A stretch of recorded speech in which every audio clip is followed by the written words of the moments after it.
হাড়ের রোগী যারা আছেন তাদের জন্য একটা আমল বলি। হযরত ইয়াকুব নানুতুবি রহমতুল্লাহ আলাইহির কাছে একজন লোক আসছেন, তিনি হাড়ের রোগী। তিনি এসে দোয়া চাইলেন, হুজুর আমার তো কিছুদিন পরে হাড়ের অপারেশন হবে, অনেক টাকা পয়সার প্রয়োজন, আপনার কাছে দোয়া চাই আল্লাহ তাআলা যেন ব্যবস্থা করে দেন। তো হযরত ইয়াকুব নানুতুবি রহমতুল্লাহ আলাইহি বললেন যে, ভাই তুমি তো প্রস্তুতি নিচ্ছ তোমার মতো করে, তবে আমি তোমাকে একটা আমল বলে দেই, এই যেই কয়দিন লাগবে প্রস্তুতি নিতে এই কয়টা দিন আমলটা করে দেখো। কি আমল? বলে আমলটা হচ্ছে তুমি আমার এখানে 7 দিন থাকবে আগামী, এই 7 দিনের মেহমানদারির ব্যবস্থা আমি তোমার জন্য করব এবং থাকা খাওয়ার ব্যবস্থাও আমি করে দেব।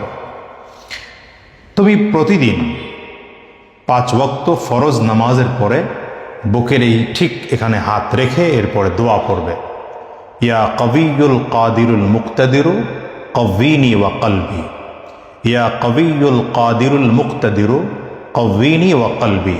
এই দোয়াটা 7 বার পড়বে প্রতি ওয়াক্ত ফরজ নামাজের পরে। তো এইভাবে করে 7 দিন আমল করলেন।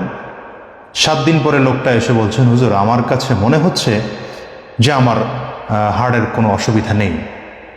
এরপরে পরীক্ষা নিরীক্ষা করে দেখা গেল যে না, আসলেও আল্লাহ তাআলা তাকে এই দোয়ার ওসিলা করে তাকে হাড়ের রোগ থেকে মুক্ত করে দিয়েছেন।